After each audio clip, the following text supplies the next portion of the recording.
All right, hey guys, what's going on? Yes, I didn't even do a thumbnail this time. We'll do that after and everything. But we posted a little clip earlier today.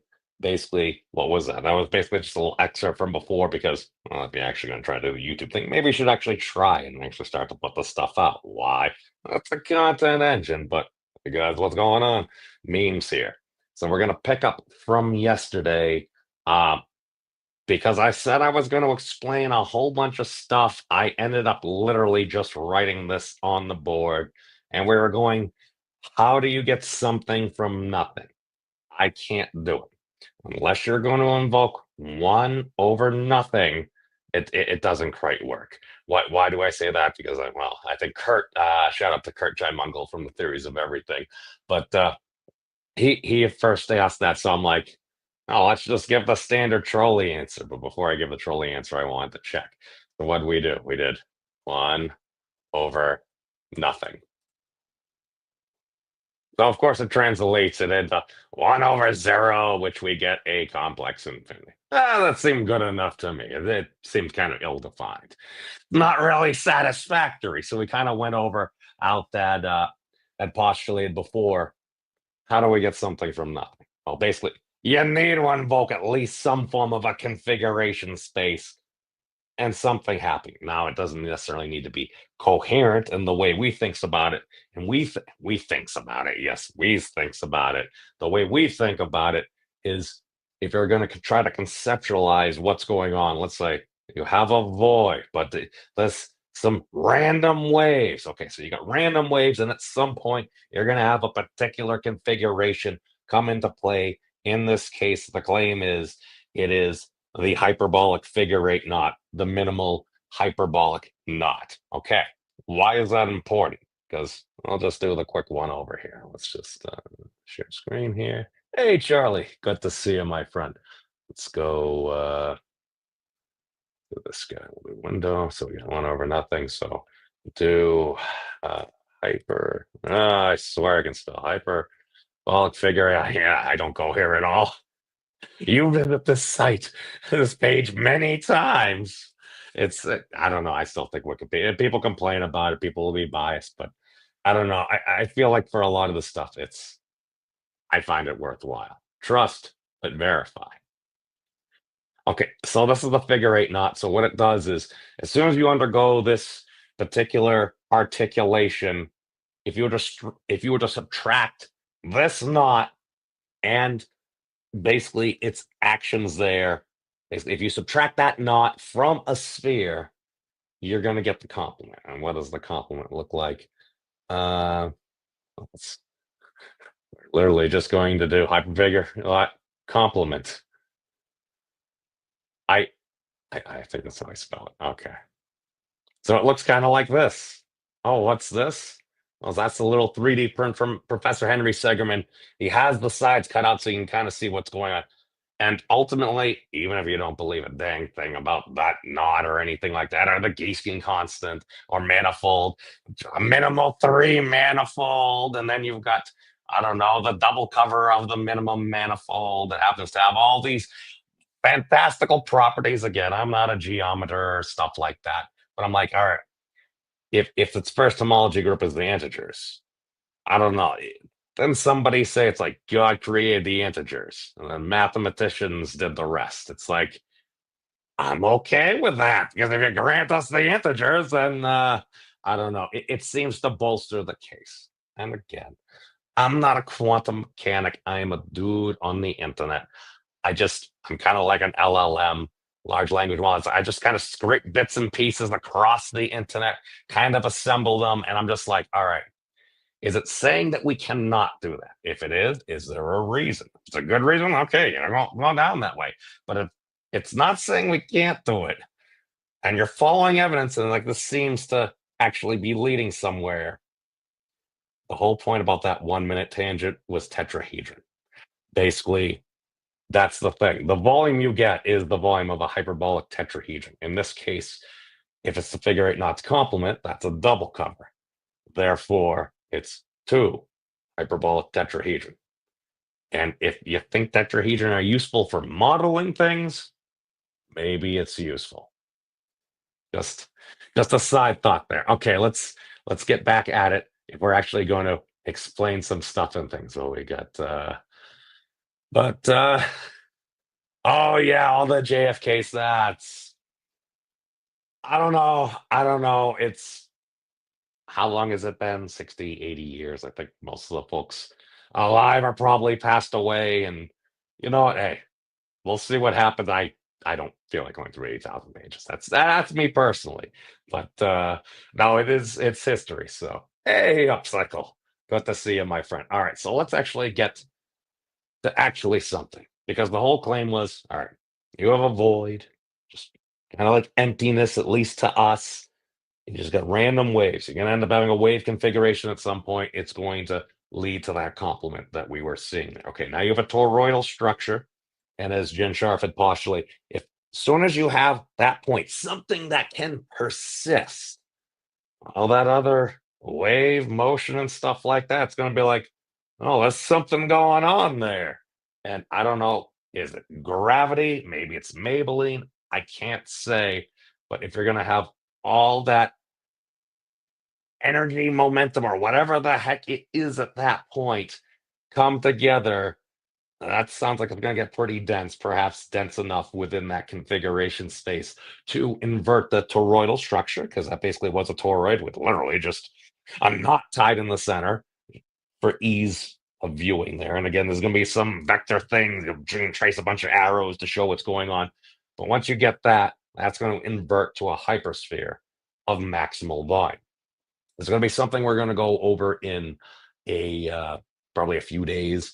It's going to be, I think, its maximum extendability. Now, again, if I was a general relativist, I would have already known all this stuff and everything, but I'm not. I'm a dude on the internet, a dude that's curious, like a lot of y'all.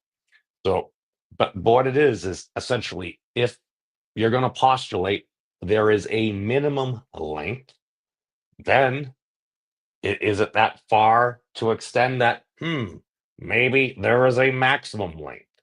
Because I think a lot of the issues that we have into, especially for a lot of folks out there, where it's like, listen, you got cosmic fluctuations, and then infinite space and matter and everything just explodes out in all directions at once. You're like, that makes me get a 404 error in my head. Um, okay, I can see that. And if it explains it and that makes sense, that's fine. I mean, we also have to remember the map is not necessarily the territory. Because, well, in order to figure out the territory, you would have to be able to account for all the things, but we're trying to find essentially computational reducibility, or AKA patterns that make sense that help us try to figure out what's actually going on. Okay. So we're going to say we're going to get to that inversion. We're not going to be out at the 10 to the 34 meters or whatever meters squared is over Planck length there. But basically, we're going to start. Then, coincidentally, this is actually kind of amazing because it actually seems to line up with a lot of the standard model, or at least it's kind of the standard model with a twist, or at least we're trying to form a bit of an ontology based. How did we get here? Okay, so some claims have been made. You can accept them, you can dismiss them, but we're going to have cosmic fluctuations, and you grant us a spherical cow, aka that thing within physics where it's like there's no such thing as a spherical cow. We're going to assume that under idealized conditions, something like this could exist. Okay, that's why it's theoretical physics. All right.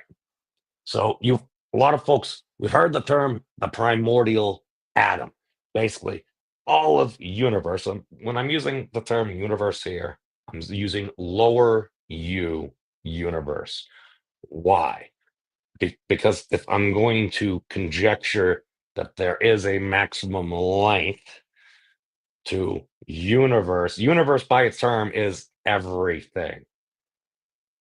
What's past whatever I'm claiming is that? I don't know. Darby Dragon. That's why I prefer that term realm of persistence, because this is the realm in which we persist. And again, the words coming out of my mouth might be completely wrong. But if this is useful to somebody out there, And maybe it just gets just listening to some words. If all of a sudden something clicks, it's like, oh, that actually kind of makes a lot of sense. Oh, let's consider this. Helps you. That's cool. That's supposed to be how science works, right? But let's see what else we got. We got some twister theory. Twister healing. So Charlie, there's a lot of stuff coming out. I'm seeing more, and maybe this is just because I'm conscious of it. Um, a lot of things within physical review talking about vortices and different twisting structures that seem to be being observed now because we have like better technology, better uh, experiments that we can have, and we seem to be noticing these things. Now, I'm not saying that like 150 or however 200 years later, however long it's going to be, Lord Kelvin might be vindicated in some way, but it's a fascinating thing to consider because it's almost like you'll get some ideas. Somebody will have an idea. It's like, we can't figure this out and stuff because maybe we don't have sufficiently advanced technology or magic because any sufficiently advanced technology is indistinguishable from magic. God, I love that Arthur C. Clarke quote. But ultimately, it comes down to, okay, can we actually explain it? If you have something better, like epicycles or something, it's like, oh, that easily explains things and it works for a while. Why wouldn't you do it? If it best explains it. Now, maybe it gets to a point where we have some more data now. It only goes so far. Maybe once we start hitting that six or so decimal place, things start getting a little wonky and hand wavy there. Coincidentally, even if Lord Kelvin was vindicated for that, I believe he is also attributed with saying that physics has more or less been settled. It is simply a matter of deciding what the value is for the sixth decimal place. But coincidentally, right around the sixth decimal place, typically around the seventh or so, that's where things really start getting wonky. So it's a very interesting thing. You can't make this up, but again, you can take that for what it's worth. It is in the public domain in any case. Let's see. Well, I mean, to be fair, I mean, DNA ended up seems to be a very important helical structure, at least for life as we know it. So, yeah, and apparently, according to what is it? There's a whole bunch of different, what is it, the amino acids or something like that. And basically, long story short, is it seems like, at least my opinion, the reason why a lot of things just end up turning into crabs over time is there's a lot more of the crab style amino acids. So if you got a lot more stuff available, if that's the path of least resistance, the easiest thing to do whatever you're trying to accomplish, hey, grab away. Or Zoidberg. Let's see. Where are we on? Hey, Kevin. Yeah. Oh, the cart. The cart. Yeah. The S is silent in French. I don't speak French. I mean, that makes a lot. I mean, people have been talking about a lot of stuff for years. The question is it formalized? Is it something somebody is citing? Or who knows? Maybe somebody was at a tavern or something like that back in medieval times, cracking back some ales or stuff like that. Maybe there was some mathematicians there, or maybe just folks that did a lot of artists, or maybe they just were basically geniuses that just happened to be whatever. Maybe they were working as a blacksmith or something like that. And to be fair, to be a good smith, it's a strong art. Okay, the person is oh, let's see. That is which person was that? Charlie, was that? Let me see. We got a copy of that. Oh no, I can't copy that there. Hold on. Let's see, was that the YouTube's, the Twitter? Let's see. Am I following them? That's the thing. Just looking for interesting folk, because that's how I basically I kind of got into this all. It's like, oh look, there's some interesting smart folks out there. Let's see. I call it's Carlo Robelli thing. Uh, yeah. Okay. I did not. Okay. Maybe you could send that to me on Discord. All right. So let's get back to it. All right. So we went through before. I'm like, all right, if you're going to use Dr. Salvatore Pius's Pius and DeWitt et al. The folks that have used this calculation, you can basically calculate either the mass of the universe or the radius of the universe. To be fair, you need one or the other. If you assume maximum extendability, that's going to be meters squared over the Planck length. We'll give you like the 10 to the 34 meters. You divide it by mu times the c squared. So basically, that's the mass energy. That's at 7 times 10 to the 78 number there. Okay, ultimately, the point we got to, we were, let's just do that. Let me just show the quick derivation, just so we catch everyone up. All right, so go to this guy from alpha. All right, bring this guy up here. Okay. So if we're gonna do this, here's my little shortcut that I like. So this kilograms, excuse me, we're gonna solve for x kilograms because we can. We're gonna divide that by the Planck mass. So mass terms will cancel out. That'll give us a dimensionless number if we solve for that. And we're gonna set that equal to, we're gonna do meters over, I'm putting these extra brackets because Wolfram Alpha has been a little finicky, like length. Okay, and we're going to square that expression. Okay, so all we did was literally taking the Planck mass. Essentially, we're assuming the Planck units are the essential ones of the system, and the units they expressed as in one of that unit dimension, so to speak, or the reference ones. We have the unit ones and the reference one. That's a terrible thing. I'm going to have to work on that. But basically, the dimension of kilograms, the dimension of meters. Assuming we have a coherent system of units, what's that mean? That means that force equals mass times acceleration, energy equals force times distance, and power equals energy divided by time. Once you have that, and if you did have, let's say, closed form logarithmic bases for this structure, so to speak, that would allow you to not necessarily have the constants of nature, but hypothetically, perhaps be able to piece together some of the structure that we observe. Okay.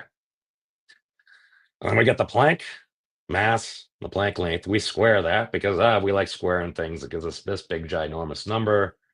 What is this big ginormous number? Slap our unit back on because we're solving for x in kilograms. Okay, and we're going to do more digits. Click on the grams, and we're going to go to kilograms. I'm going to put the next two digits to make things easier. It was a 1.5, so that's why it rounded up to a 2. I'm going to do a little trick here. This is, again, I'm just arbitrarily setting this up. What might this have to do with anything? Okay. We multiply by c squared. We're going to get the mass energy equivalence of that mass. Because 7.44 times 7.488 times 10 to the 78 joules. Ginormous amount of energy. That's all we need to know. Okay, so we've got energy. And the interesting thing is, if we were to put in the units for the dimension that adheres to spring constant. Okay, yes, I understand there's a bunch of calculations, the Young's modulus and stuff, but at least there's a particular calculation. The spring constant is mass divided by time squared. Why? Because there's going to be some length units or something in there, and then depending on your manipulation. But long story short, if we do this, like mass over like time squared, it's going to be a very interesting thing. Hey, Sandro, thank you for joining. Give me just one moment. I just want to get this off my head. Okay. And the interesting thing is, that's why I say I'm like a large language model. I just recognized, wait a second, 7.488 times 10 to the 78. Now, these are different dimensions. But it's a very interesting thing. Why? Because this is a spring constant. So wait a second. So within the dimensions Planck, or of that magnitude, so to speak, the Planck spring constant is the same numbers and magnitude, at least the 4 significant digits, because we only know the Planck's to like 5 officially, um, of the mass energy from that calculation. I think that's kind of cool. Let me throw some brackets on this guy. And we'll go back real quick. Okay. So what happens if we take energy and we divide it by the spring constant? Let's find out. Anybody that's done some dimensional analysis will figure out you're gonna get the area out. 1 meter squared. I don't know. I just put in a random thing. It happened to give an output. That output, how can you claim again? I'm presenting evidence. I'm just presenting. Y'all decide if it's useful. Cool. If not, by all means, do something else. Let's see here. Let me get to Sandro's comment. Okay. Let's see. We got saying 3 experiments disagree with Boltzmann model of heat. I think he is a relativistic phenomena, and my hypothesis is consistent with the experiments. Do you agree these experiments should be replicated? I mean, there's a lot of experiments we did a long time ago. I mean, one would hope we would redo some of these experiments every, I don't know, several decades or so in order to see, because, well, if we got better technologies and we're measuring things out to at least as far as the verification of the standard model, up to 14 significant digits. I I would hope we are redoing some of these things. Um, okay, so we got the conjecture here. What is it? Q heat equals mc squared. Oh, that's interesting. Okay. Um, Actually, I mean, to be fair, if you put Planck units in there, and you did mass like Planck mass times c squared, I mean, you're gonna get the Planck energy, and then if forget, oh God, what is it?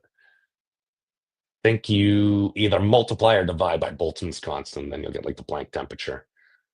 All right, so we get delta cross B. It's equals derivative energy and measure time. Okay, and then delta B is mass. Okay, so energy divide by time. Energy divide by time. Okay, minus Q. Okay. Uh, ah, okay.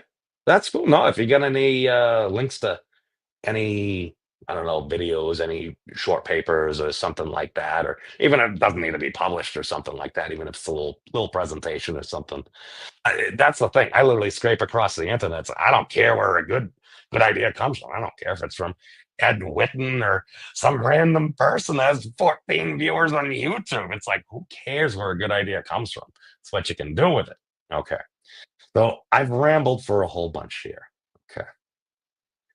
Oh, hey, Jax. All right. I've been bloviating for almost half an hour before I'm actually getting to the point because we're catching up and I'm learning some different stuff and things here. Because, well, yeah, why wouldn't you leverage stuff? Now, yes. See, I think caring is half the battle. Good to see you, Rick. Good to see you. Okay, so where were we? Okay, long story short is what are we at? I forgot where the heck I was going. Oh, here we go. So let's just take this mass energy. Okay. So we got this mass energy, so we got energy. Let's do the step. You could do this with either the Planck density if we just use kilograms. Actually, let's just do that. That'll be easier. And do that kilogram factor divided by the Planck density. And then we get this unit, which this is very interesting. Because remember how we had that 1 meter squared? Guess, guess what happens? Guess what happens if we, well, I don't even need that. Just divide by There's a hidden one here. That's probably a good thing to remember. Meters squared. Oh God, things are laggy today. Oh look, we get the Planck length. Wait a second. According to that calculation, and the reason I'm doing this calculation is so we can actually show there's at least a path of logic. Now, it could be wrong, could be totally wrong, and I'm sure there's better ways to account for this. But this is the logic that I'm following. I'm laying it out in a way so folks can follow, can critique, can comment, can let me know why I'm totally wrong. Because also one of the things, even if somebody's like, "Oh, you're totally right," it's like that makes me feel very good.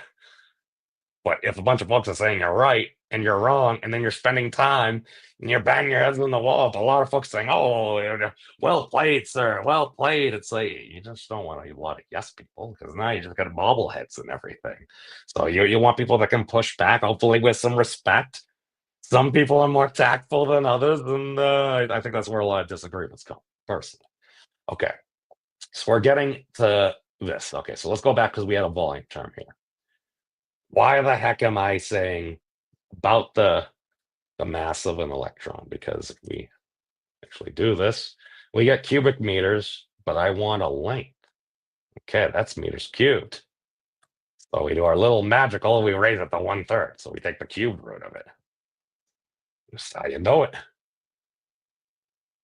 Oh, the lag is killing me. Okay. So basically you get to like about 10 to the minus 12 meters, which is a little bit above uh, the electron's Compton wavelength. Okay. So it's a wee bit larger than an electron. Okay. So times okay, yeah. Planck density times Planck length of volume equals Planck length mass. Oh. Oh. Wait, what? Hold on. Hold on, I need a okay, that is hold on, I need to say this for a second just because I think I know what that is, but just in case, I feel like this might be a Planck density times Planck volume. Okay, so Planck length. Oh yeah. Oh, okay. Well, that okay. So I'm sorry. Every once in a while, people say things, and I'm like, all right, is this something that I just basically automatically know? I'm like, oh, isn't that what it is? And then you just look at something from a different perspective. But okay. Archimedes' law of gravity integrates specific gravity into a volume. Mass is a volume integral of density. I mean, that sounds like it makes a bunch of sense, and I don't know. I don't know. Rick is able to explain things in some simpler ways. Hey, K Show. Oh, it's B movie night. Killer Jackson's. Oh, okay. All right. All right. We've got some folks here. Okay, so let's actually get to this. Don't mind my random squareness. We gotta erase this and let's actually get to what the heck. Got the board cleaner. I actually just need to clean the board. All right. Let's do this. All right.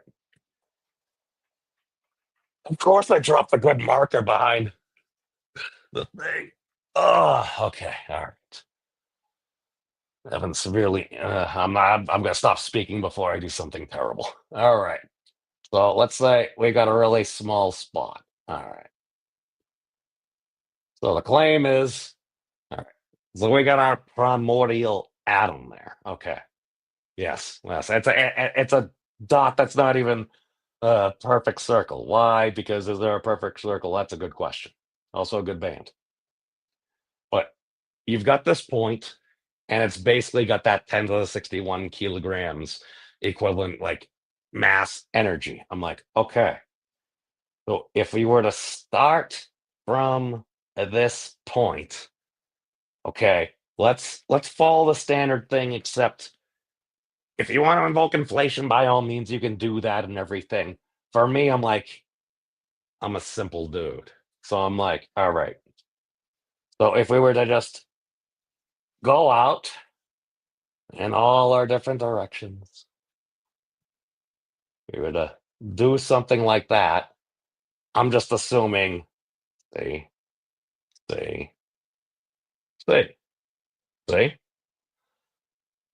That may have been a deep pun there. I can't confirm, but I'm just assuming it's going out at the speed of light. Okay, so I'll be straight up here. Here's where you start getting into some problems here, because when you work through some of the calculations, just using that as a mass bank at 10 to the 61, you do not get to the observed vacuum energy density of basically all the mass energy in the universe. It stops at about 10 to the 88 meters. Um, Maybe things are still expanding and stuff like that, or stretching out like that. That could be the case. Um, but in order to get out to this, we're going to claim a limit here. And again, feel free to disagree, but if there is something to that maximum extendability case where if there is a minimum unit of length, then one could assume that you would have the inversion of that that would lead to a maximum. And since the Planck length is L sub P is about 10 to the minus 35 meters, if you're going to do 1 over the Planck length, that's going to be about, guess what? Around 10 to the 35 meters, not minus. It's actually 10 to the 34. So let me just do that for, because otherwise people get confused and everything. And I think I've even heard some different physicists on different podcasts. Because if you're just sitting there and you're like, well, we got this, you remember the inverse is that. Depending on the magnitude, it might be a bit different there. But oh God, I wrote the wrong thing again. Jeez. See? One thing is consistent. It's going to be human error, I claim. All right. Where are we at? Yes. C. Yes. All right. I see what you did there. Okay. So basically, we're going to claim this is. I should probably actually throw some units there. Let's do meter. Okay. So that's the claim. This is about, you're going to have a radius of about 10 to the 34 meters. And again, there's going to be some more stuff going on here. And that's why we're going to need to have a gathering of some smarter folks than myself to try to work out the simplest way to work this. Because I kind of got something in my head, but I'm like, all right, at least if I can calculate it and I can kind of at least go through that logic. That's why I'm like, all right, let's take our standard model. All right, we'll give you a primordial atom. You get about 10 to the 78 joules of energy. I'm like, you start there, you go out. If you're going out at C, this is going to be, I think, to get to here, it's going to be like 10 to the 26 or 10 to the 25 seconds. So for the rest of us, it's about, not minus, about 10 to the 18 years. Okay, years. About. Okay. Now, why am I saying that? You're like, how does that make sense? Actually, this is the part that actually lines up really well, but then it adds in. So if you're going to start at essentially, I started at 0. I'm sorry, I throw away the 10 to the minus 12 just because if we're going to be dealing on that scale. Okay. Again, spherical cow. Grant me the spherical cow.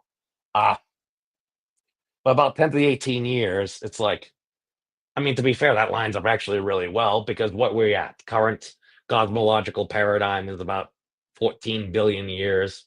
A billion's got 9 zeros. We're in the 10 billion, so that's 10 zeros. So we're already at 10 to the 10. So if you're at 10 to the 10, 10 to the 18 is 8 orders of magnitude, which coincidentally, this radius, 10 to the 34, the current cosmological paradigm that we can technically claim is about 10 to the 26. So it's about 8 orders of magnitude larger there. And that 8 orders of magnitude seems to be pretty consistent. It's just once you get into the vacuum energy. If the vacuum energy or whatever that observed thing that we think we're observing is, if it's a field configuration, cool. That would make a lot of sense. I haven't parsed how to get there yet. I'm not smart enough.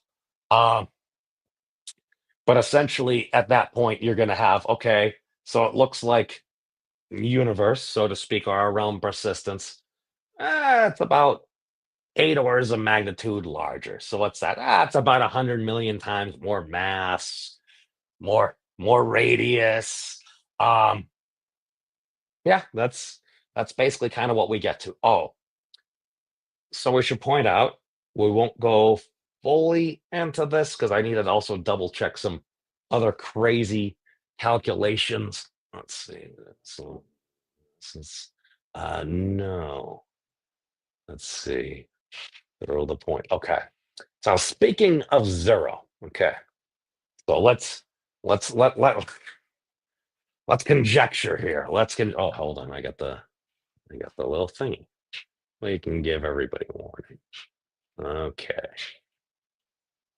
As we conjecture ahead. Although Yeah. this is going to be weird, and it's going to be about a different. Title of the conference was something like "Ground Truth" or "Turtles All the Way Down," and so it seems as though there's one Ruliad.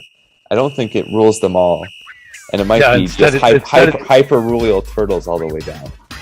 Yes, it's on the back of an infinite number of hyper-Rulial turtles. Various people are commenting on the outrage of hacking the universe on a MacBook Air. All right. God, I mean, I love. Again, that's how my mind works. It's like you see different pieces of different things. It's like, all right, something, hyperrulio turtles all the way down, hacking on a MacBook Air. Let's add a little bit of vanilla nice. Go Ninja, go Ninja, go. Why? Because we can. Okay, so we've got there. Okay. So speaking of zeros, okay. I'm gonna say a little bit of words that's almost certainly wrong, but maybe a different perspective and may help some folks. Okay. So a lot of times people talk about we run into the singularity problem. Why? Dividing by zero. As we saw, if you're going to divide by zero, you get some complex infinity. It don't make sense. Things break down. Now, hypothetically, if you were to assume that, maybe the Planck length, at least within our realm of persistence, computation, whatever you want to call it, if that was a minimum piece, and its inversion would be a maximum piece, what if we did something sneaky? What if we did something, because, how do we do this? Let's do this. All right. Stand up. Yes. All right. Let's do this. Do the little, hopefully I don't butcher this too bad. Okay. But if we assume that little hyperbolic cone thing, the thing that Dad's always drawing, we're going to have like our conical structure here. Okay. And then we here. Okay. So as far as I understand it, it's like, all right. So let's say we're going down. All right. Maybe we black hole universe. And again, a lot of people talking, it's like, oh, no, people are saying that we live inside a black hole. It's, oh, why? Because some of the galaxies, about 2/3 seem to be rotating differently than the others. I'm like, okay. Therefore, black hole universe? I don't know. I mean, personally, I would go more with when you take the observable mass and stuff, or basically if we take all the mass energy of the universe and we divide it by the volume of the universe, you essentially get the radius of universe, which would seem to be eerily equivalent to the radius of a black hole with that. I think that if you're going to go with evidence, that would probably be the most compelling evidence rather than some things that twirling this way, twirling. And again, was it like only 283 galaxies or something like that? Okay. But hypothetically, I think a lot of the problem comes down to it's like, all right, so you're going to have a singular point, so to speak. Ooh, okay. Going down, down. Okay. And then once you get here, it needs to get infinitely small and things blow up and people lose their minds and stuff like that. Okay. So what if going this way and then we do something really sneaky? Just kind of loop around here, and we go right through. Okay. You're cheating. You're cheating. What are you doing here? Yes, I'm literally drawing basically a lemniscate here, aka that knot that we saw in the figure eight knot complement. We're going to loop around that point and then happily go through. Now, that seems like a crazy thing, but depending on what is it? I think was it the Einsteinian Cartan laid out something. Nah, I was just looking at that. So don't quote me in there. You're gonna avoid singularity problems, something torsion. I'm like, all right, if you're gonna do any type of motion like that, this seems like there's gonna be torsion. And to think that maybe torsion isn't important stuff, I don't know. Anybody who's ever driven a vehicle, I think torque and different torsional forces are kind of important. Yeah, personal opinion there. And then again, I'm not sure if this is supporting evidence of it because I haven't gone through all like the math and the papers, but Professor Neil Torok, former head of Perimeter Institute, seems like a very nice gentleman. He basically talks about the mirror universe. So basically, what he's saying is, I believe if if he continues analytically through it. So basically once he gets to this point, he's like, all right, put it in a mirror and then just do the equations, and you're going to have a mirror universe that's going to look basically exactly like that universe. Okay. So I realize I'm talking about a singularity or whatever we might conjecture. Okay. Let's pop back on more cosmologically. Okay. Now, if there was a point, let us assume there is a point, but what happens if it was an infinitesimal point? Sounds kind of like infinitesimal calculus. Thank you, Newton, but probably mostly Leibniz. But people will disagree there. That's fine. But if there was a minimum point, let's say, I don't know, maybe like a Planck radius sphere or something like that. I mean, it's not like that whole 2gm over was it a radius squared or something like that, or radius to get is it 2g the r squared, yes. uh Basically the Schwarzschild solution, there's a factor of 2 there. You see 2g and maybe that's a better way to think of it, but I'm like, all right, you can also write that as 2mg. So you got two masses. What's that mean? That means the radius of your minimal Planck mass black hole is actually not 1 Planck radius, it's 2, making it a total of 4 Planck radii for a diameter. Why? Now, maybe one could assume that, all right, maybe we're just going around this 1 Planckian volume here and we're looping around there. Okay, maybe that's the case. Maybe you're like, no, means that is not the case. I want that singular point. I need that singular point to make sense of things. Fine. I'll grant you your singular point. All right. Now, this is probably going to make some people very angry. A singular point, you say. Let's go back to one of our totally not frequently visited things. Okay. Yes, figure eight, not mathematics. Okay. Hey, what's this?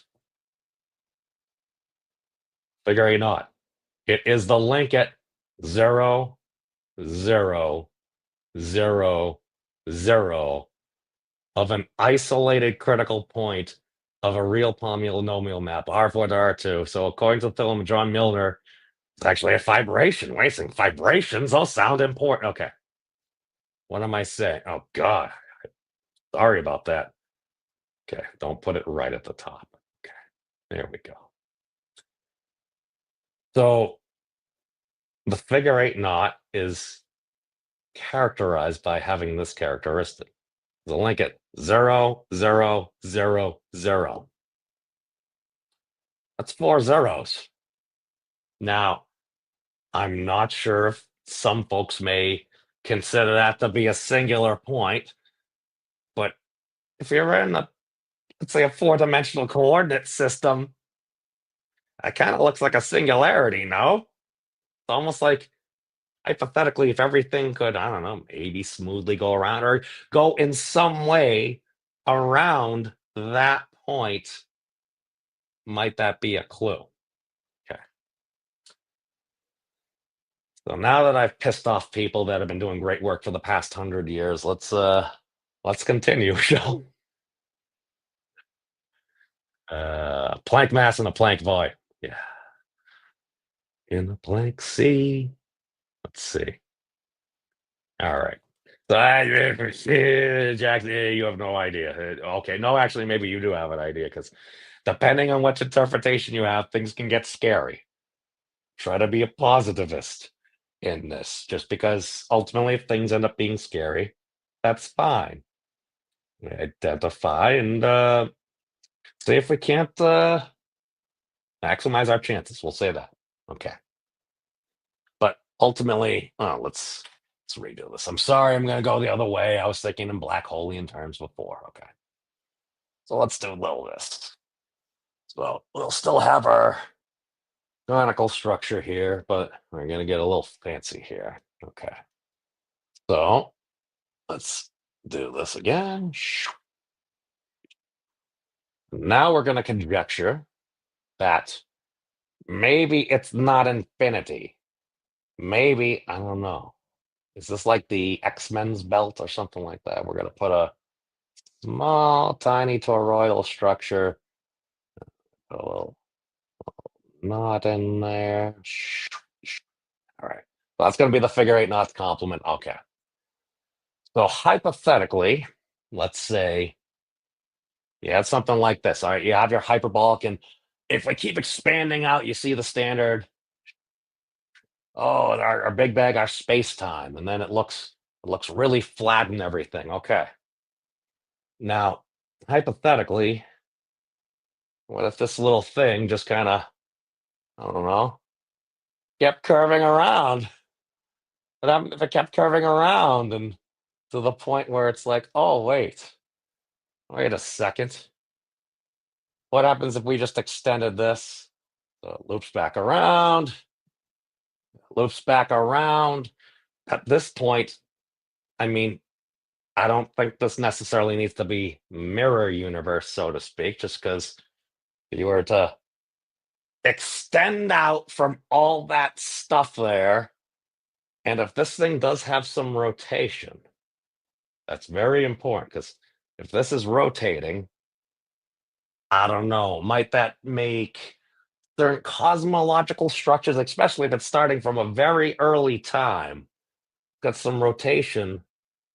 It's going to add a bit of angular momentum in there. Let's just say if you happen to be in a particular state where, I don't know, maybe there's some superfluidity going on, as soon as you start doing that within there, eventually you start getting those little vortices, those superfluidic vortices and little tornadoes and stuff. It's such a crazy thing that I've apparently, according to the deep lore of history, according to some people I've heard, Dick Feynman had a dream about superfluidity, and basically after it was discovered, he said he had a dream about something like that 20 years ago, but it was such a fantastical thing he was too afraid to tell anybody. I mean, that might also be a way to make everyone think, oh my God, you knew about this 20 years ago because you're making up a story. I can neither confirm nor deny that. But I have met folks that have said that interesting things have come to them in dreams. And a lot of folks are like, well, I don't want to say that. It's like, what? Isn't that how they discovered fullerene or one of those particular, oh, is it benzene or one of those particular chemical elements? It's somebody had a dream of an Ouroboros. It's like, what if it was something like this? Who cares where the inspiration comes from? It's okay. I'm going to caveat that statement because morals and stuff like that. But ultimately, it's like, all right. So if you're going to add in some form of, let's say, some form of angular momentum, so to speak, if you're going to have, or some form of a gradient, some gradient style structure going on. So, I mean, my thought is, well, if it's spinning at Planck frequency, so I'm like, do I know that's the case? No. But again, spherical cow there. Yes, that's why I need to invoke that. But ultimately, okay. Now, what would the consequence of this be? Now, if we follow the generalized idea, Big Bang nucleosynthesis, whatever that is. Okay, you have all this hot stuff and everything. It's kind of spreading out and everything. And then we're going to have, I don't know, matter, antimatter annihilation. And for some reason, we seem to be in a matter dominated universe and stuff like okay. If we just say matter comes into being, okay. If this is spinning, it's going to add some form of, I don't know, instability to what this is. Let's just say, I don't know, maybe you're going to have maybe little vortices of matter and stuff. You let gravity start taking over. Once it does its thing, you're going to have all these different structures form. Okay. So I'm showing you this, and then because I'm about to commit a lot more blasphemy in a moment. So, hey, culture, good to see you. Superfluidity. Listen, all that really is you stand you take a bucket of water, you put on a rope, you start spinning it. It's going to kind of concave down, kind of like a cone there. If you had something that was super fluidic, so basically, usually under about 3 degrees Kelvin, I think helium's like 2.7 degrees or so. If you start doing experiments and you start spinning it, it doesn't do the standard thing because I think part of that's also just gravity and stuff. But what'll happen is you'll have a lot of mini vortices start to pop up there.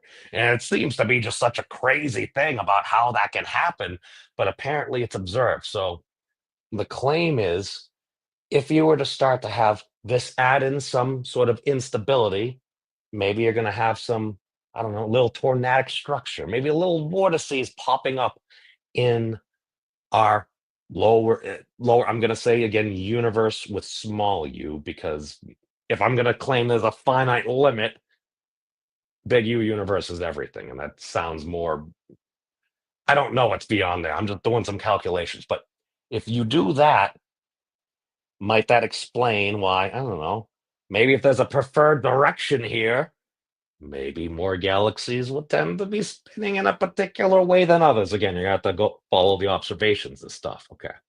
The other interesting thing is I'm going to show one quick calculation. Don't worry, this isn't going to be a crazy thing. But if we take that number, if we assume there was something to that giant mass number, that 10 to the 61. So we go over here. We assume there was something to that. I think let's go back. Okay. So just for argument's sake, we'll just show how we got this number. Okay. So this number, this 10 to the 61 kilograms, it's about 100 million times more mass than within the observable universe. Okay. That's good because ultimately the claim is the universe, so to speak, is about 100 million times larger, or 8 orders of magnitude. Okay. Now, how we got that number was this guy here. Okay. All we did, we assumed there was something interesting going on. We take our Planck units, Planck mass, and the Planck length. And then we take the reference dimension of meters, because that's the dimension it's in.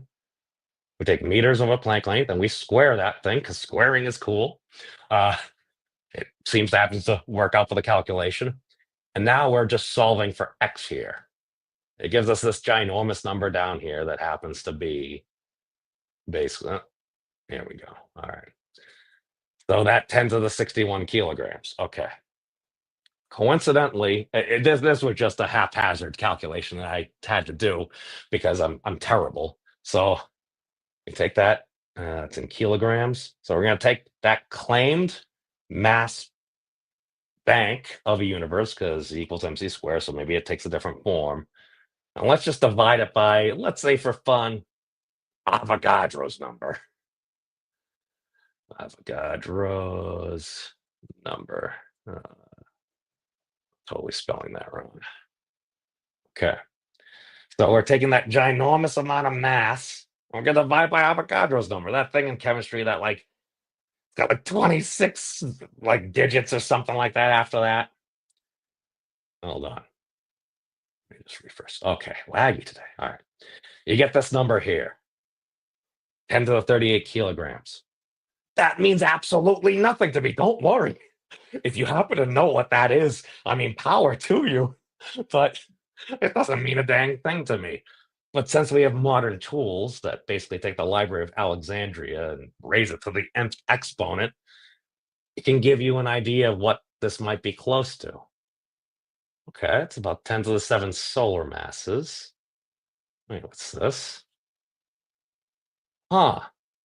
According to Wolfram Alpha, it's approximately the mass of a tipular globular cluster. Now, globular clusters, aren't they? Don't some people believe they kind of come together to form galaxies and stuff? That's very interesting. 10 to the 38 kilograms. And they're getting 10 to the 38 kilograms. All we did was just take the conjectured mass of the universe, again, small u, divided by Avogadro's number. Gets the old noggin a jogging. Now, again, to try to take that and then feed that in, I mean, what would we say? I don't have I think that has some old fluid dynamics software and stuff. He can't run it on his old laptop. It would like blow up. But all right, so hypothetically, if one were going to attempt to model this, at least upon that, I'm just taking the sum total of human knowledge, mathematical constants, the measurements, all the things that, I don't know, at this point, there's been 100 billion human beings that have lived on Earth. Like, that's kind of crazy. But the sum total of human knowledge to get where we are. So I'm just trying to help us get to where we're going. Hopefully in a positive way. Could be wrong. Maybe this will all destroy us. Maybe this is a terrible idea. I don't know. But God never tell you can't make the shot unless you take it. So ultimately, if we're just going to add in that, and again, the claim is if this is spinning here and we're starting from about the size of an electron, and we have all that hot, dense energy that maybe just converts into matter at some point because of baryogenesis, yada, yada, that's going to come out. And as soon as we add there, if it's in a super fluidic like state, because it's freaking going to be really, really hot, maybe it's going to start to condense into, I don't know, Avogadro's numbers of globular clusters, and then those globular clusters will come together to create galaxies and clusters of galaxies and super clusters, and then the Great Attractor, Laniakea, and all these ginormous cosmological structures that are like, wow, that's really big. It's a hypothesis.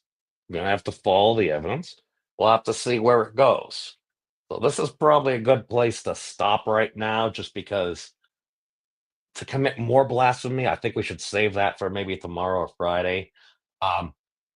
Yeah, because ultimately, where are we going to get to? I'm trying to follow.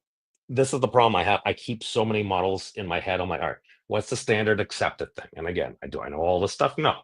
The general idea, maybe if there's a no-go somewhere, I'm like, all right, so let's just take that, follow it as close as we can, and see if it matches. Why? I mean, if a lot of folks, if it happens to work, why would I just throw it away? Now, if you are going to propose something more out there, and again, I've already introduced a geometric object, but I think there's a lot of evidence and has a lot of very nice properties, but there's still a lot of work to do. But if we're going to do something beyond, okay, rather than matter and antimatter annihilating, what happens if we were to start with something simpler than just the quarks, protons, or neutrons? I'm like, is there something in common, some fundamental thing that we may have a way to explain more with less? So we'll end with this. A conjecture. If we let there be light, and then we'll continue tomorrow. There we go. Yes, Rick. Ahem. I got you, but that's all we got for right now. We'll continue our blasphemy at a later date, but other than that, take care of yourselves, everybody. It's a crazy world out there, but it's open for a better tomorrow. I'll catch you all later.